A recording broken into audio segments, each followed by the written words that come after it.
So let's get started with our opening session, Lessons from Surfside. The Champlain Towers collapse in Surfside was one of the most tragic events in our community's history. Those of us who lost friends in that tragedy feel a sense of responsibility to do whatever we can to prevent a similar event in the future. And while the investigation into the cause of the collapse will continue, there are several lessons that have been learned from this tragedy. And as a point of personal privilege, I want to dedicate this session to our good friend Mark Guara, who alongside his wife and 2 young daughters perished that awful day. Our panel today is a large one and is composed of experts and leaders who were mobilized immediately in the aftermath of the collapse and offered their leadership to our community in a very difficult time. Our first panelist not only worked tirelessly from the early moments of that collapse, but represents the first responders and public safety professionals who showed us once again their bravery and dedication in the face of extraordinary challenges. Please welcome the Miami-Dade County's Chief of Safety and Emergency Response, Alfredo Freddy Ramirez.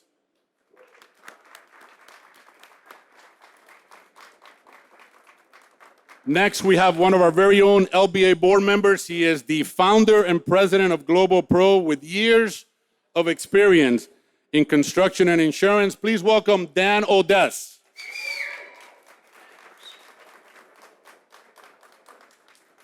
Our next panelist is a shareholder in the law firm of Siegfried Rivera, a proud LBA member who represents condominium and homeowners associations throughout Florida and has been designated by the Florida Bar as a board-certified specialist in condominium and plan development law. Please welcome Roberto Blanch.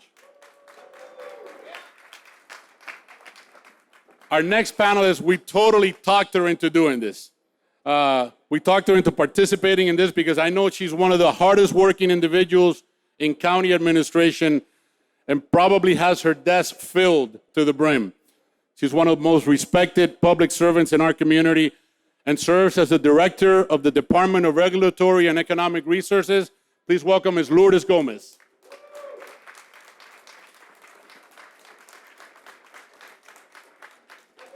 Next panelist really needs no introduction to the LBA. He is the former chairman of the Miami-Dade County Commission, served as commissioner representing District 12 for 20 years, and was recently elected, unopposed, as the next mayor of the city of Sweetwater.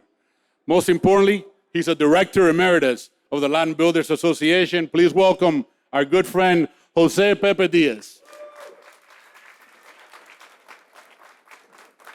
And rounding off our panel is an individual who has represented his community for more than 20 years.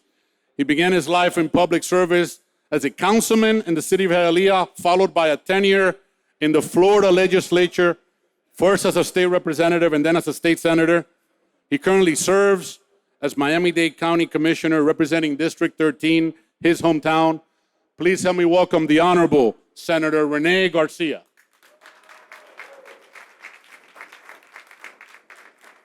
And to serve as our moderator, he is a member of the LBA Board of Directors and serves as our expert on all things related to property management and engineering, the founder and CEO of Affinity Home Management Services, Rafael Aquino.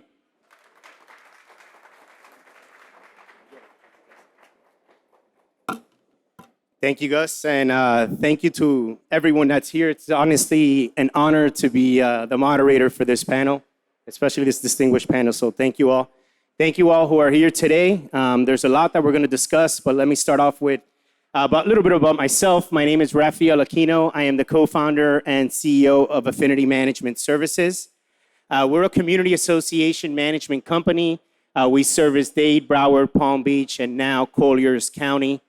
Our goal and our growth has really occurred because of our core passion, which is making sure that our community association leaders execute their vision. We support community associations throughout 70 associations and close to 15,000 doors. So now let's shift the conversation to really our focus and why we're here today. Today, we're here to go over, as Gus said, the lessons that we've learned through the tragic event at Champlain Towers South. What that event and that tragedy brought was light to several lessons and many ways that we need to basically wake up as an industry, and especially here that we're in a construction expo, of what we could do to make sure that this event never occurs again. What the tragedy did do, it highlighted the importance of regular maintenance, the inspections of buildings, as well as the need of better communication between building owners and engineers and local government officials for the safety of our buildings. We'll talk plenty about SB4D, aka also known as the Surfside bill. So let's go ahead and kick this off. So I wanted to start off with Commissioner Garcia and former Commission Chair Diaz. What immediate steps did Miami-Dade County take to ensure that kind of tragedy never occurred again? Well, let's start out by first thanking all of you for this Expo. I think it's very important, and I want to thank the President Cabrera, for making this happen, especially with things that are so important to all of us, and all the Latin builders. This was probably one of the worst days we've ever had in Dade County. And it's a day that I was woken up very early, and we rushed over to the scene. The director was already there, many others, especially our firefighters. And I would tell you that in a moment like that, it's very difficult to get a hold of it, what's going on. So we had the very best in the world there. Our firefighters were, thank God, we have them here in Miami-Dade County, and they immediately responded and tried to save lives and do what needed to be done. And also securing the building at the same time to be able to make sure that the building didn't collapse on top of the firefighters. So they were trying to get people out at the same time doing this. I was there along with and our mayor, which did an incredible job. And I would tell you that it was working together. So what do? We made sure that they did their job, and they had everything they needed to do the job that they needed to do, to make sure that things will be done as rapid and as best as possible. Once again, we were blessed with great commissioners that showed up at the same time.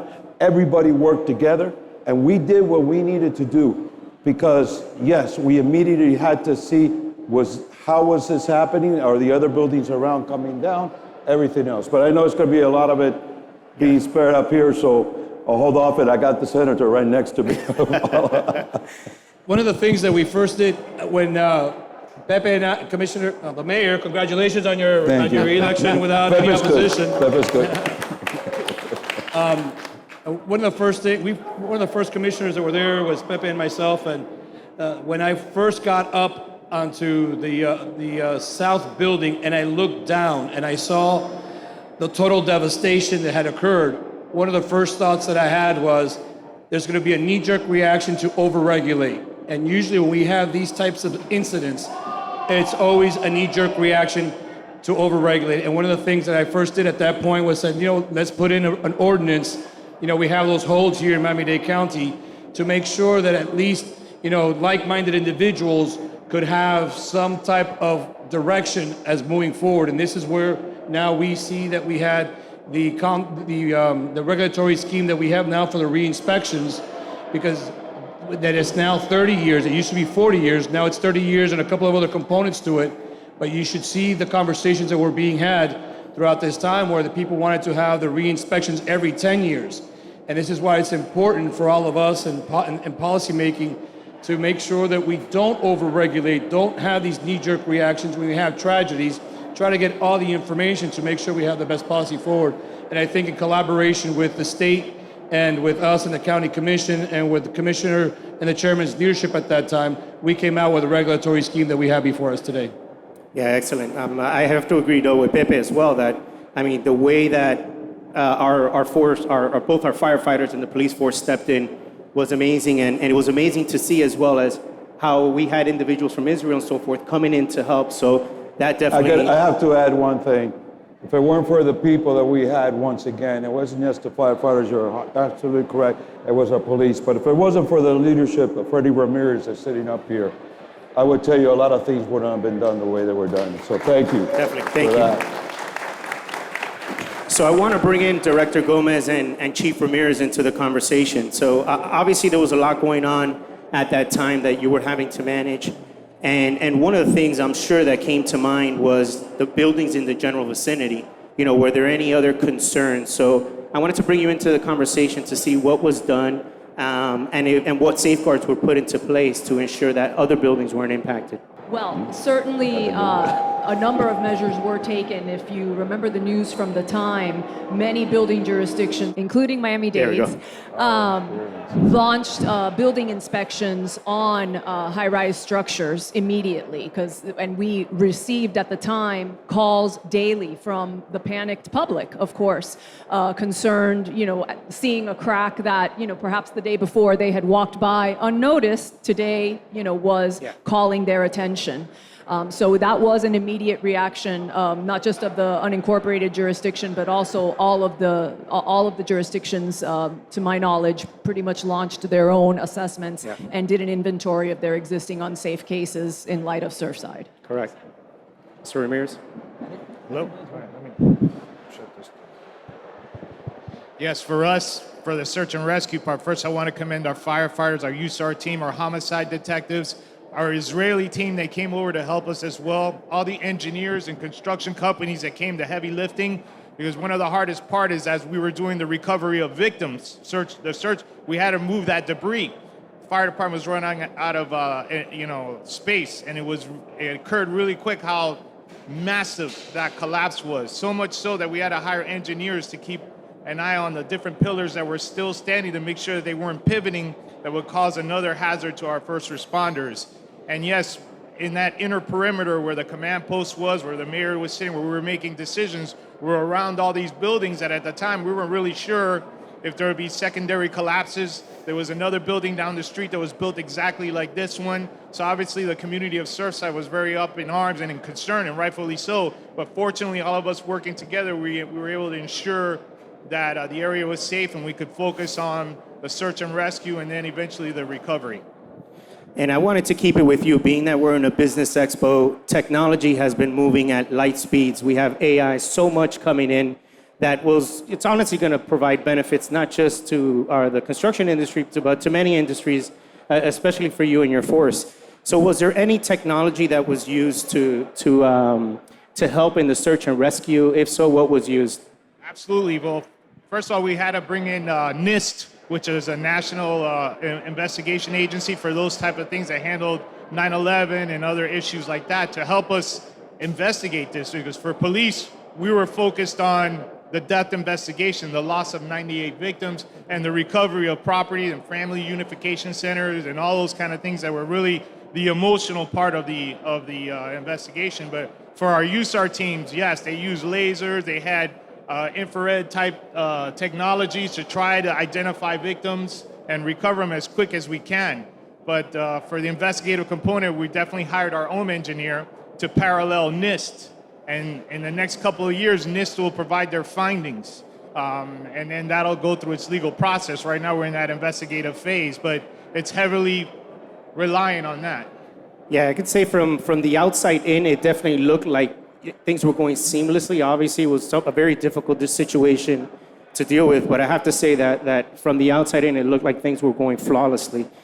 So, former Chair Diaz, I wanted to ask, now going into a little bit of the legislation, what role did Miami-Dade County play in drafting and passing the Surfside bill?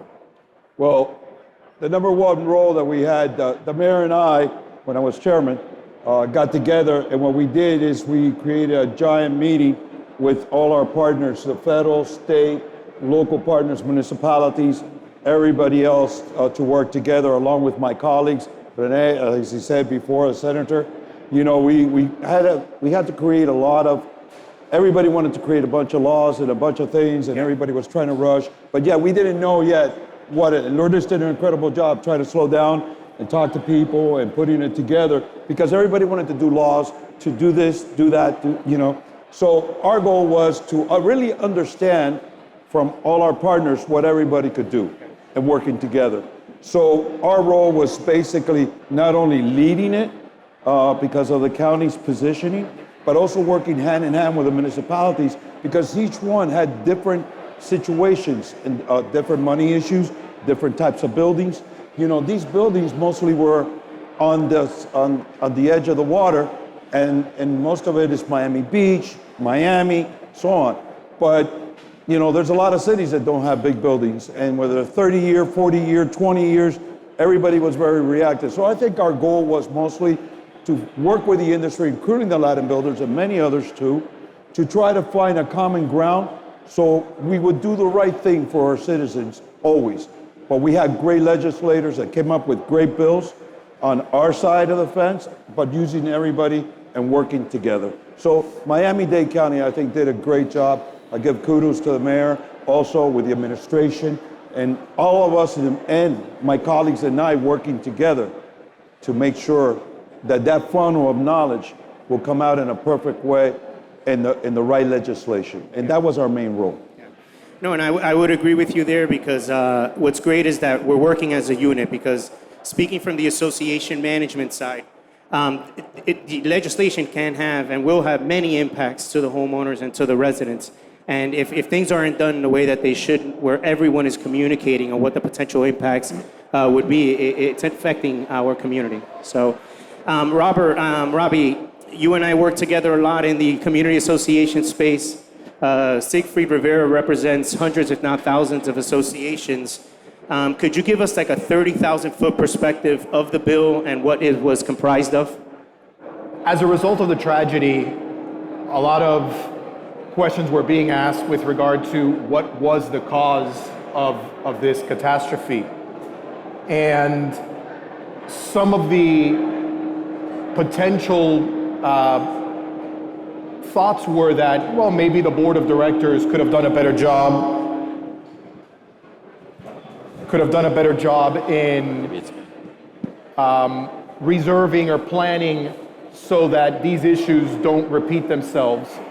So as far as this legislation is concerned, what the legislature did is require that the associations perform what they call structural integrity reserve studies on a periodic basis so that every association is mandated to reserve for the components of the building that are deemed to address the structure and safety of the property.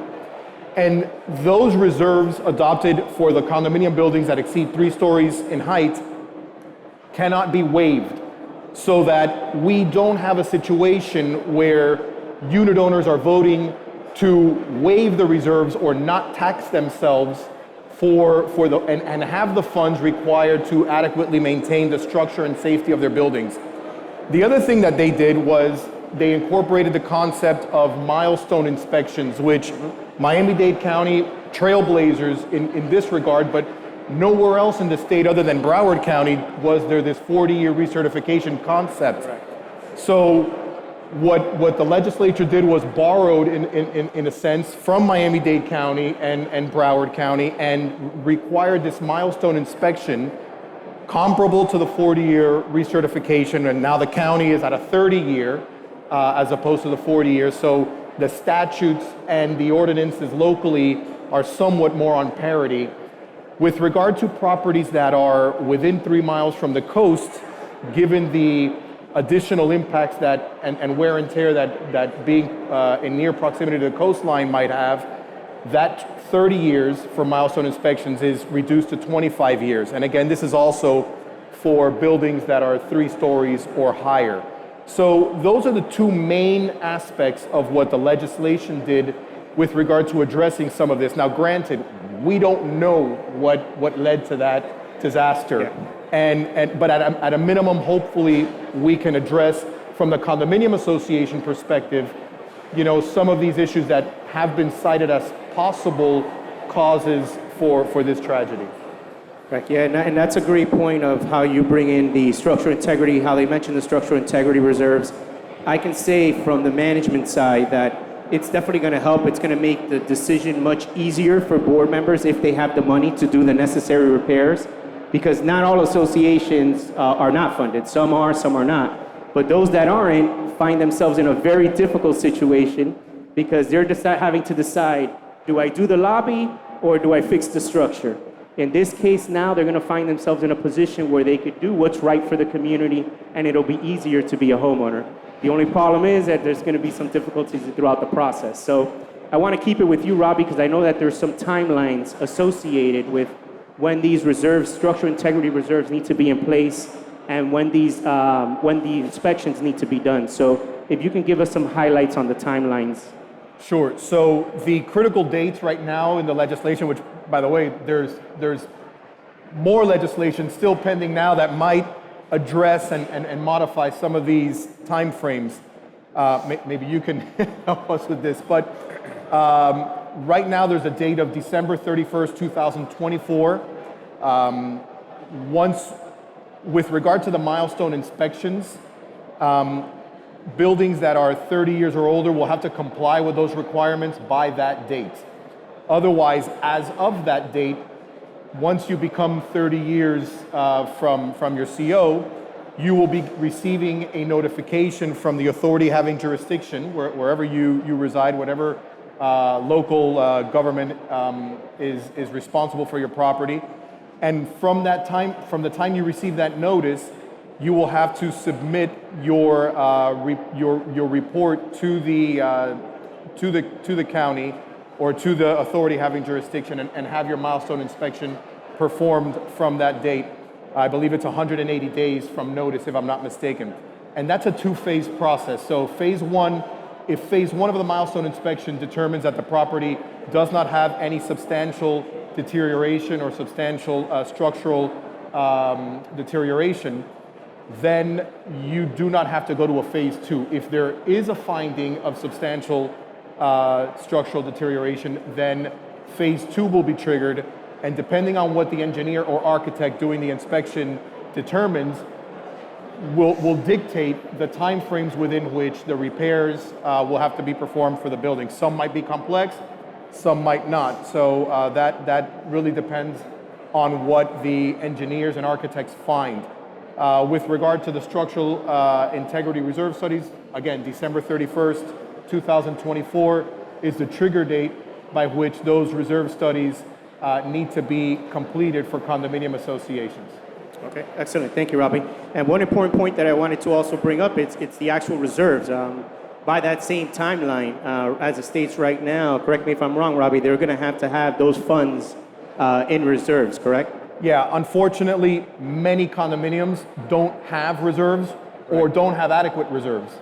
And as such, associations would be well advised, and association boards would be well advised to have a very elaborate and comprehensive analysis of where they stand with regard to the funding of reserves, because if you wait till the last minute, you might have to assess yourselves millions of dollars and think of all of the associations, all of the condo associations and co-ops in our county alone that are 3 stories and higher that are going to have to put a burden on engineers and architects to get these calculations in place in order to determine what is the correct amount to be funding in reserves, and then find from where to generate these sources. A lot of these associations may not have access, and we're talking about times of much higher interest rates now as well, so they may not have access to conventional means of borrowing funds. So,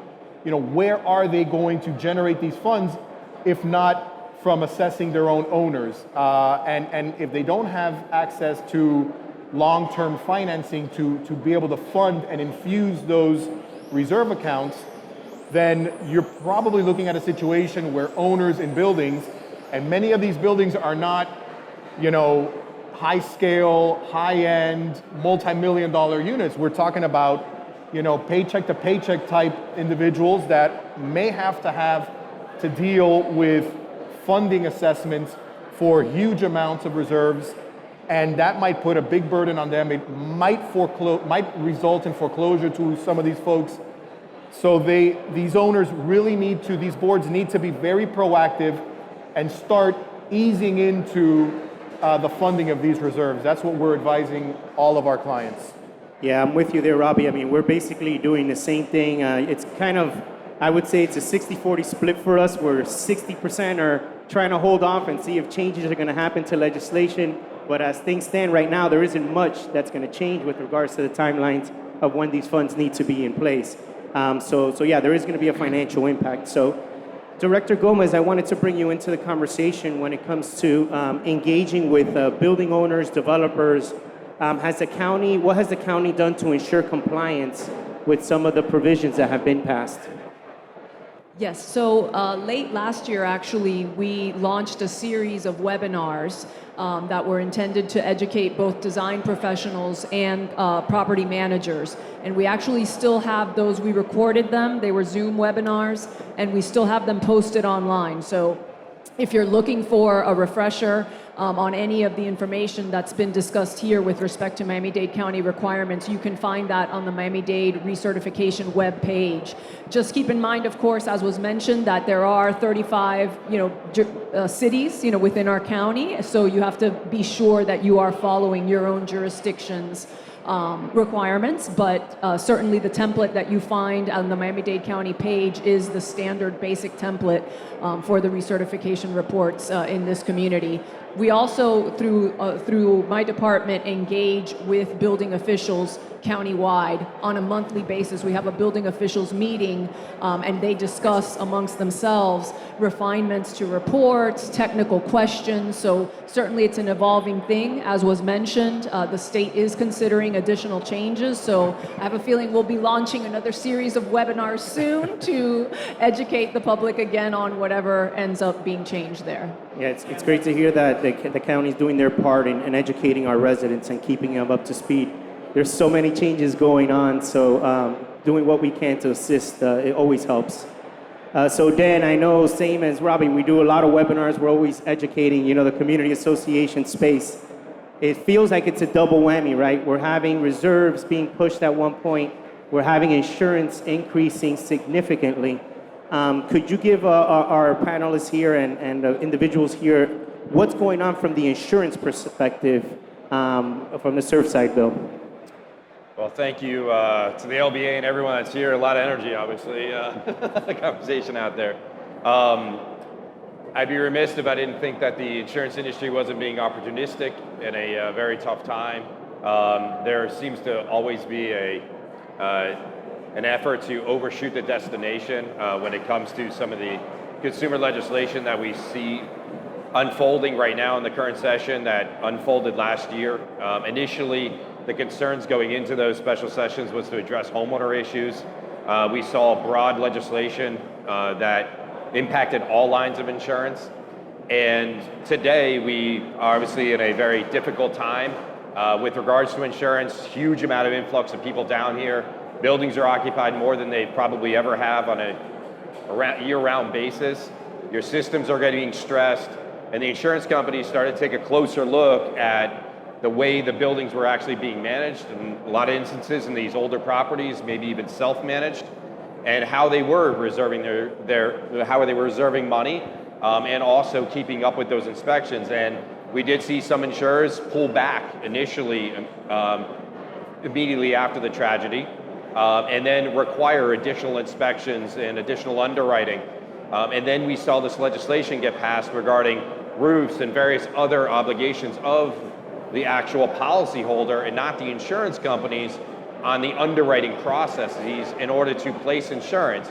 And they took more of a broad approach to it by putting all of the obligations or onus more so on squarely on the shoulders of the policyholders, but did not really tighten up their own underwriting processes at each one of the properties or the sites as we saw it. They were still asking for the appraisals. We were still going through the appraisal process.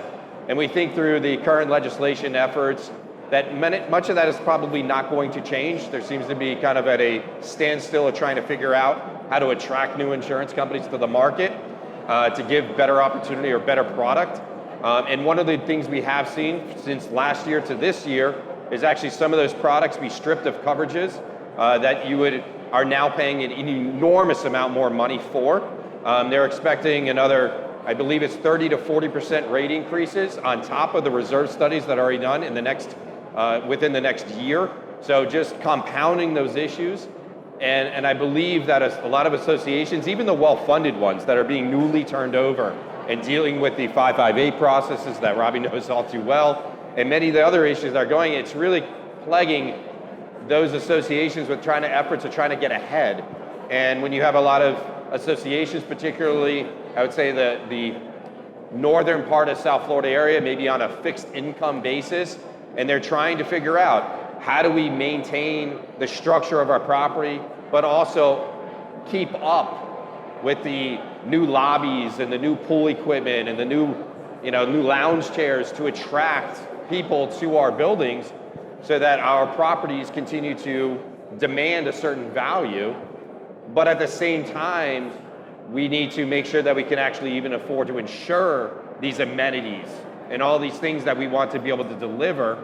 And we're already seeing some developers pull back on some of those amenities, even the most high-end buildings, to try to mitigate some of that expected cost, because when they turn over, they have to set those reserves, they have to look at those things, and then you get into that process of doing all those inspections that Robbie just spoke about. So I think a lot of this is a big question mark as to what's the future of insurance in Florida.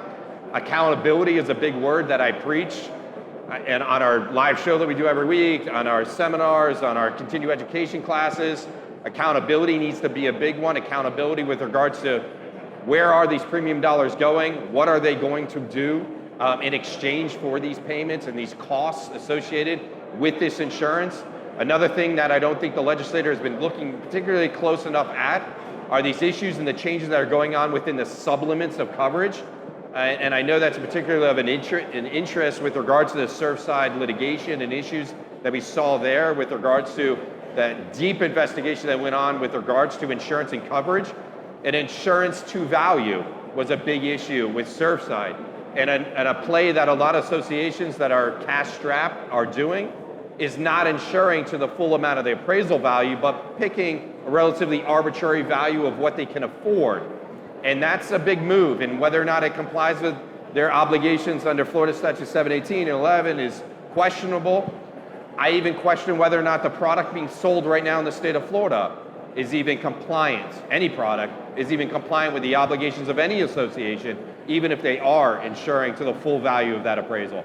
So a lot of changes need to be made, and we need to start looking at the actual product being sold, and I think as we start focusing more on that, I think it's going to tell a little bit of a different story, and I think it's going to take a little bit of the spotlight off of the consumer advocates, the attorneys, the public adjusters, the contractors, where there's been major overhaul in legislation, and soon after all those bills were passed, curbing the assignment of benefits, curbing the one-way attorney's fees, attacking public adjusting, almost all the legislators that promoted those bills, even wrote the bills, came out and said, don't expect to see any savings.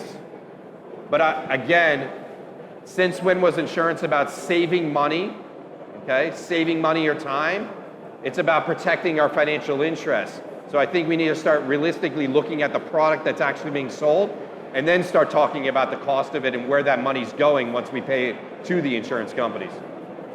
Yeah, it's so much going on all at one time, as you mentioned, Dan. I mean, the great thing is that that's the benefit of these kinds of panels where we can all get different perspectives of, because so much impacts our associations, our communities, construction. So it's important that these conversations continue, because it does feel at sometimes that we're kind of rewriting everything of how building safety is going. We're rewriting how things are done for insurance.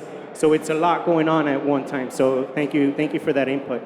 I wanted to bring in back Commissioner Garcia and see what are some of the unique challenges that Miami-Dade County faces in terms of building safety, and how does the Surfside bill address those challenges?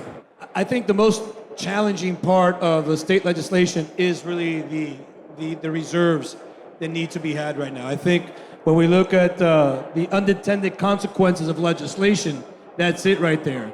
You know, God help us when Tallahassee gets together and legislators go and start legislating over us. God help us. It's an inside joke because I used to be a former legislator. Go ahead and laugh. You can laugh at me. I'm okay with it. But those are the issues, again, with insurance. This is why it's important for us as a community to voice our opinions and go up and advocate in Tallahassee. A lot of times our friends, our friends, they get up there, and they do have those knee-jerk reactions. I do agree with you. I think what was done in Tallahassee as it relates to insurance, no one can say that insurance is going to drop. I mean, as a matter of fact, they're all saying, "Oh, I think it's going to take us a couple of years before we start seeing any changes." And then within those years, then we start legislating and changing more and more and more. And this is the issues that we have. And again, with Surfside and the condo and the regulatory scheme that we have right now, I think that we are going to have some challenges in areas where you are not going to be able to have your traditional funding source. Hi, Luli. It's good seeing you. You're not going to have your traditional access to dollars in order to comply with the legislation that was passed. So those are some of the challenges. I'll tell you that, thanks to Lourdes and our team here in Miami-Dade County, we did lead the charge as it relates to this I call it the condo, the Surfside bill that was happening in Tallahassee. We did lead the charge. A lot of the legislation that they have right now is language that came from our panels, language that came from the chairman's leadership committees that we put together. That's what Miami-Dade County does. Miami-Dade County was at the forefront at the 30-year inspection. Then now at the 40-year inspection, now the 30-year inspection. And Miami-Dade County was also at the forefront when we looked at who is doing the recertification. I think one of the biggest things that we came out with our ordinance was that a structural engineer has to do the structural component and an electrical engineer would have to do the electrical component. And I think that goes a long way to make sure that we do have a viable result of these structural engineers and electrical engineers, as opposed to what was happening in the past, right? Well, in the past was an architect or any form of architect could do the whole regulatory scheme. So I think, talk about the challenges. I think those are some of the challenges that we have, and these guys hit the nail right on the head. And as it relates to Miami-Dade County, I think we're working through some of these challenges, and hopefully I do think we are going to see a lot of these condos come back and say, we can't afford this. And either Tallahassee's going to have to help with some funding sources, or Miami-Dade County is going to have to figure out, I say we, all of us, are going to have to figure out how we help these smaller, poorer associations come up with the dollars to make sure that they have their recertification process done. So I'm curious to ask, because in Florida, out of the 13 million voters, 9 million of them actually live in community associations. So bringing it down to a little bit of a local level, I'm curious to hear what has your constituents told you with regards to these reserve studies being implemented? Have you heard anything yet, or? No, look, as it stands right now, I think people are fairly pleased with what happened, but the reserves is a huge issue. We have folks that have been coming to all of us saying, especially the smaller ones, not the multi-million-dollar ones, even the multi-million-dollar ones, it's a lot of money. Yeah.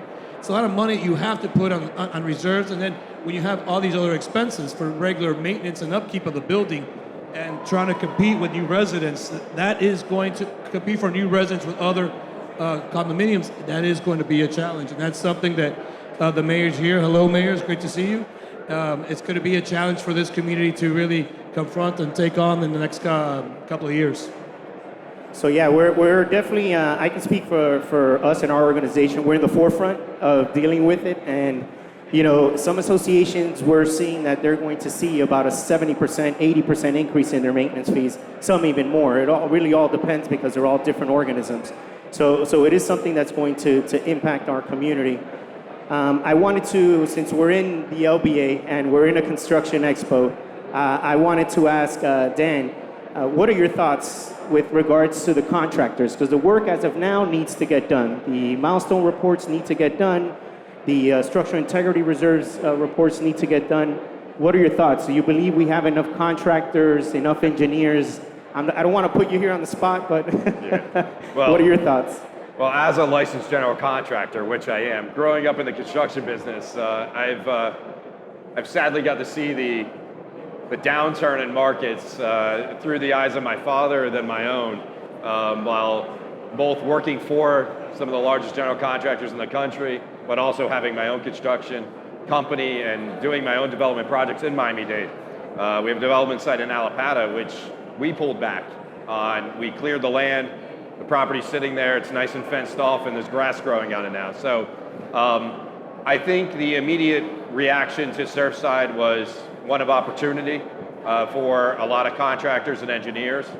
Sadly, though, I think a lot of the engineering firms woke up to the realization that with that opportunity comes a lot of liability and risk. Yeah. And I think that they retooled their approach to it. We saw some engineering companies actually rename and rebrand themselves as consulting companies and not engineering firms. And an effort, I believe, to broaden their services, but also to mitigate some of the liability or risks, which was exposed in the litigation that ensued after Surfside. So I think there's a lot of stress right now. I think there's an opportunity in the downturn of the market to address some of the issues because I believe our labor force, that there is some availability there. There seems to be a bit of a scarcity issue still with some of the materials, but I think people are looking for alternative products and different ways of doing things that are consistent with the standards which we all live and breathe and love in Florida, which became an international standard and continue to evolve that way as we tend to do that in Florida with many things, whether it's insurance and construction and many other things. I do, here being at the Lab and Build Association and talking with other vendors who supply equipment and various other different types of materials, I do see that they have availability. They're ready to go. They're ready to react. Again, though, it comes down to dollars and cents. Is the money going to be there to make the repairs that are required by these reports based on the new standards? And what are those new standards going to be? And are your engineers going to be, whereas they may have overlooked something in the past or registered something as not as important as something else, are they going to be more strict on those standards and require a more broad or detailed scope of work, which is going to take substantially longer periods of time? And you understand the stresses of doing large infrastructure projects in someone's home or backyard, which that's what these vertical buildings are. And so I think that's going to stress, and people need to look for better ways to interact with their neighbors and be more of a community. Robbie and I sit through many of these meetings. I think board members, there is this concern that board members would no longer want to participate as volunteers. Are you going to pay me for those things? And where's that money coming from? And then you had a feeling or sense that unit owners were not going to want to vote for these things because typically board members ran on the idea that they were going to save the association's money. Yeah. So are they going to have money to be able to spend on these things and move these things along? Of course. And I think that's a bit of a concern. No, yeah, we can spend hours here talking about this, but we got to wrap up here. Thank you so much, Dan. I do want to take the opportunity to really thank the public officials that are here. Thank you for taking the time out of your day to go over these topics. Obviously, they're very sensitive in nature, but also very important for our community. Thank you, Robbie and Dan, for being here and being a director with the LBA, Dan. And I think you have some closing remarks. Yeah, can I have a quick minute and say, Lauren, it's one of my legislative assistants' birthday today, so happy birthday, Lauren. Happy birthday. She's going to kill me when I get out of here. So Now that's a good boss. So for our closing remarks, the LBA was able to get Daniella, the Levine, Cava to come here. So it's my great honor to welcome to our stage Mayor of Miami-Dade County, the Honorable Daniella Levine Cava. Good morning, LBA. I never imagined that I would be speaking to this incredible organization back in the day. Thank you so much for everything you do, for everything you've done to build our community and put us on the map. Totally in awe of the important role that the LBA has played in our community. So thank you for the honor of letting me join you here today. And looks like it's happening. No place to park, can't get in, right? So this is the happening place. Congratulations to you. You've just heard from some of our best, from our Chief of Public Safety, Freddy Ramirez, our Director of our Building Department, Lourdes Gomez, from our former chairman and to-be mayor of Sweetwater, and our Senator and Commissioner Rene Garcia. So those are county, right? The other guys were smart private guys, but I just want to say they obviously have all been working really hard on these issues, and I'm very proud of the work that they did. So as far as lessons from Surfside, it's in my heart each and every day and in our community. We're still on Mission Surfside. We're still helping people recover from their losses. We're still helping people set up a memorial.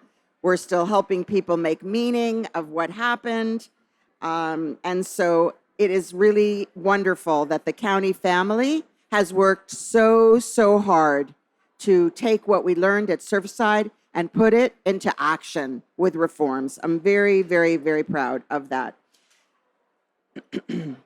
So it was a time of true darkness and the world was with us, but it also was a time that created light, great light, for solutions that we've enacted locally and at the state level and with all of you, because it impacts you in your building, in your projects, and we're so grateful for your partnership in moving it forward.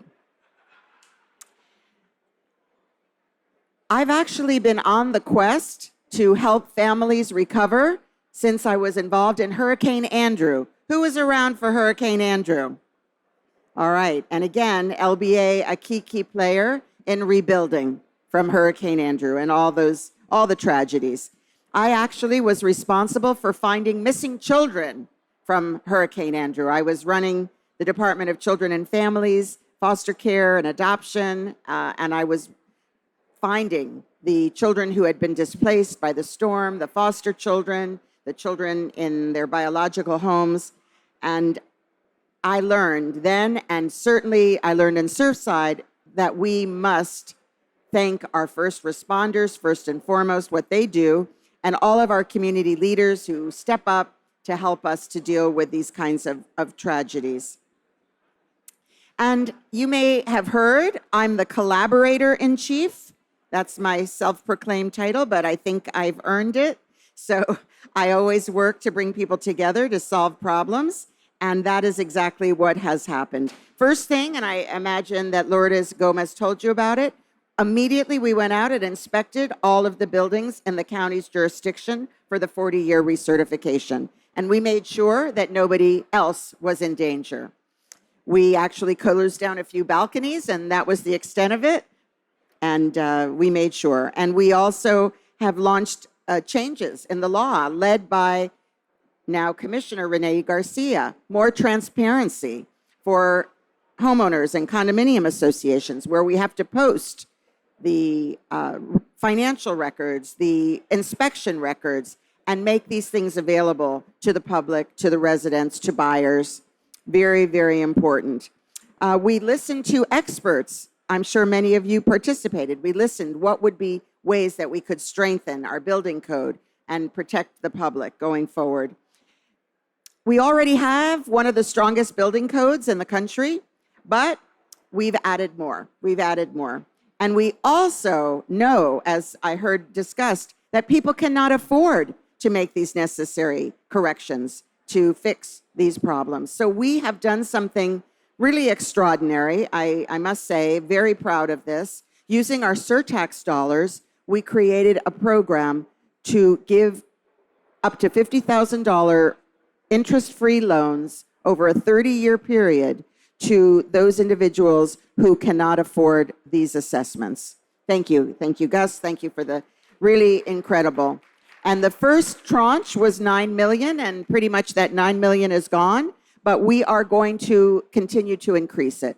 It comes from our surtax dollars, which you guys pay with your deals, and what a good way to keep people in their homes. Otherwise, we would be facing that much more displacement from people not able to stay there. So up to $50,000, 30-year repayment, zero interest, and it's anybody up to 140% of area median income qualifies. So for a family of four, that's $136,000. So it doesn't benefit everybody, but it benefits people to our middle class, really. And that is really important because we cannot afford to let more people lose their homes. We also have invested hugely. That means you have, the taxpayers, in building more affordable housing. And I hope many of you are involved. And if not, that you get involved. We've spent in this year's budget $500 million. Okay, that's a lot of money. Yes, $500 million towards our housing program. We also launched a year ago tomorrow, or it's a year since we identified the housing emergency in our community with our building blocks plan, our building blocks fund, and we were able to close a lot of deals that because of the high cost of building, supply chain issues, those projects were languishing, and we were able to put last dollar in. So hopefully we're all going to see the benefit of that. In fact, we've got 32,000 units in the pipeline, 32,000 units of affordable and workforce housing. That's a lot. Unfortunately, it doesn't nearly meet the need, but it is a lot. And again, I hope you're involved. We also saved 22,000 families from eviction by paying their landlords the rent. Okay, just let me be clear about that. 22,000 households were not on the streets because of our programming, and we expanded that with county dollars to make more families eligible. We also have an Office of Housing Advocacy. They have been so busy, we've doubled their staff, and they are receiving thousands of calls, helping them to relocate if they lose their homes, helping them to get last dollar, to avoid eviction. Again, paying landlords, let me be clear, paying landlords. So I am very, very proud of the progress that we've made together.